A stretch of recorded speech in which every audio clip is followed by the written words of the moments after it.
5 yillik tajribaga ega to'g'ri ovqatlanish mutaxassisiman. Bu sohaga kirib kelishimga sabab o'zim ham 20 kilo ortiqcha vazn yig'ib olganman. Ana shu 20 kilo ortiqcha vazn menda salomatligimda har xil muammolar keltirib chiqarib boshlagan. O'zimda surunkali charchoq, surunkali bosh og'rig'i, holsizlik, shu narsalardan ko'p bo'lganda men kundan kunga harakatim ham susayib ketgan. O'zim aslida tadbirkor edim oldin. Shu tadbirkorligimdan keyin ana shu kundan kunga kunda vazn qo'shilavergan keyin kam harakat bo'lganman-da, o'zi aslida boraman, o'tiraman, kelaman, choy ovqatimni yeyman, o'tiraman, umuman menda harakat degan kamayib ketgan. Ana shu 20 kilo vaznni qanday yig'ib olganim ham o'zim bilmay qolganman. Shu tinmay lecheniya olatan edim. Boshdagi lecheniyalarım 1 yildan, keyin 6 oydan, keyingilarim 3 oydan, ana shunday bo'lgan. Keyin bir kunlarda shu mening shu rayonimizga to'g'ri ovqatlanishni olib kirgan o'zimning tanish qizim edi, singlimday edi. Bir kunlar shu tavsiya yo'li bilan o'zim ham ancha yurib turib borganman. Yangi yildan keyin 20-yil edi, 20-yil yanvarda borganman. Ana shu yerga borib turib men shu to'g'ri ovqatlanish hamda qo'shimcha jismoniy harakatlarni qilib yurgandan keyin kundan kunga sog'lig'im yaxshilanib boshlagan. Endi hozirgi mana nemdan kelib chiqib aytatan bo'lsam, aslida bizlarda og'ir, kam harakat qilib qo'yatan oshqozon ichagimizda to'planib qolgan, masalan, shlak toksinlar bo'ladi ekanda, ana shular bizlarda kundan kunga yog'lar yig'ilgan. Ana shu bizlarda kundan kunga harakatimizni kamaytirib, yeb ichishimiz ham noto'g'ri bo'lgan. Suv umuman ichmaganmiz. Ana shularni menga shu ustozim o'rgatgan. Programma asosida men bilan ishlagan.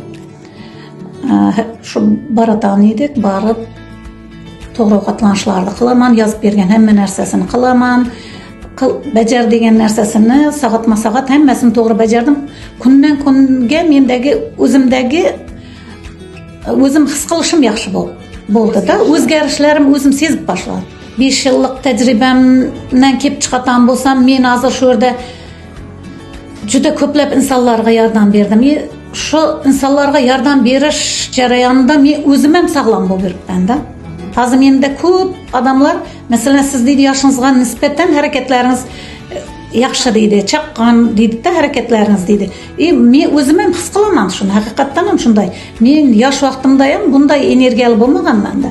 Sog'lom turmush tarzining birinchi sharti bu, birinchisi shu to'g'ri ovqatlanishga o'tish. Insonlarda hozir mana hozir aytib o'tganda vazn yig'ish muammo hozir dolzarb mavzuga aylangan. Masalan, vazn yig'ishdan mahsulotlar bor, fast foodlar bor. Bularning organizmga zarari va bularning shu nima deydi, vazn yig'ishga birinchi sabab shu narsalar emasmi? Birinchi sabab ana shu bizlarda noto'g'ri ovqatlanishimiz. O'zi birinchi vazn yig'ilishining sababi noto'g'ri ovqatlanishimiz. Bizlarda burungi yosh vaqtimizdagiday, bundan necha yil ota-bobolarimizning vaqtindagiday tabiiy narsalar hozir kamayib ketdi. Hamma narsa, masalan, ko'p narsalar masalan dorilangan, gormonlarga yetishtirilgan. Lekin bizlar buni xohlasak ham, xohlamasak ham bir paytlarda yeyishga majbur bo'lib qolamiz. Ana shuning uchun bizlarda vazn yig'ilishining birinchi sababi ana shu. Noto'g'ri ovqatlanyapmiz. Hamda harakatimiz, vaznni bir yig'ib oldikmi, o'sha harakatimiz o'z-o'zidan kamayib ketadi. Kam harakat bo'lib qolatirmiz. Vazn shundan yig'ilib turibdi. Endi biz qachonki mana to'g'ri ovqatlanishga o'tamiz, to'g'ri ovqatlanish deganda shu oddiy uydagi masalan bor narsani to'g'ri ovqatlanib, organizmga to'g'ri ozuqa berish, sog'lom ozuqani berish asosiy maqsad. Hozir endi bu yerdagi ishimda masalan ham to'g'ri ovqatlanishni programma bilan olib boramiz insonlarda, ham plus yanda 25% jismoniy harakatimiz ham bor. Ana shu jismoniy harakat orqali ham ikkovini qo'shib olib borgan vaqtimda insonlarda juda zo'r natijalar bo'lib boratirdi. Ayollarga tavsiyam o'ziga e'tibor berish kerak, to'g'ri ovqatlanishga o'tish kerak. Qo'shimcha baribir ham yonida jismoniy harakat bo'lishi kerak. Men ko'p ayollar bilan ishlaganimda, men deydi uyda tinmayman baribir deydi-da, lekin bu boshqa narsa-da. Yarim soat bo'lsin, 1 soat bo'lsin mashg'ulot qilish bu umuman boshqa narsa. kayfiyatga ham bog'liqda, bu kayfiyatlar ham o'zgarib ketadi.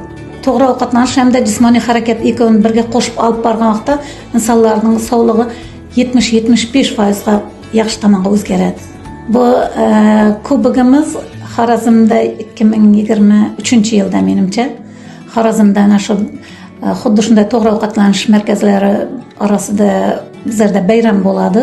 Ana shu bayramda juda ko'p insonlarga yordam berganmiz. Mana shu neda ham ko'rinib turibdi o'zi, mehrli yurak sohibi. Ana shu mehrli yurak ko'p insonlarga yordam berganimiz uchun olingan kubogimiz bo'ladi.